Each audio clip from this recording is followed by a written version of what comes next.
Vivre à Yaoundé de nos jours relève d'un véritable courage. Le cliché que renvoie la ville aux 7 collines est peu reluisant.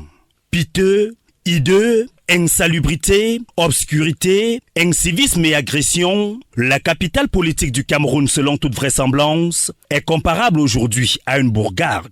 Cela s'observe à la vue aérienne de ce marché que présentent ces images. Nous sommes loin d'imaginer qu'ici, c'est Yaoundé.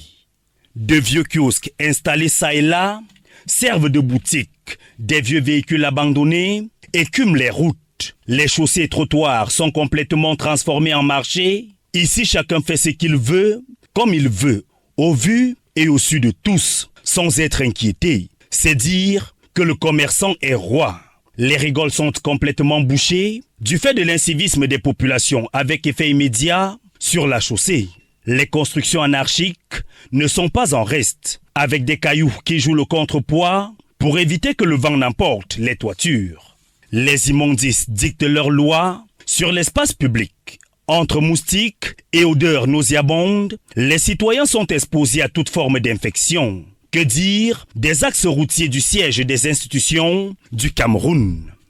Les déchets qui sortent des fosses septiques et se déversent sur la chaussée ne sentent pas la rose. Des énormes trous creusés et abandonnés, des flaques d'eau à perte de vue, des routes transformées en laverie automobile, et ce sont les usagers qui payent le lourd tribut. Une fois la nuit tombée, c'est la pénombre dans certains quartiers de Ngolewundou. Du fait du manque d'éclairage public, un état de choses qui n'est pas sans conséquences, car les agressions prennent droit de cité, personne n'est plus en sécurité. Yaoundé, ville propre, devenue ville poubelle. Ta ville sera belle si tu n'en fais pas d'elle une poubelle. Comme le disait François Issam, alors maire de la commune de Samlima. Au regard de tous ces mots, il y a urgence d'assainir la ville de Yaoundé.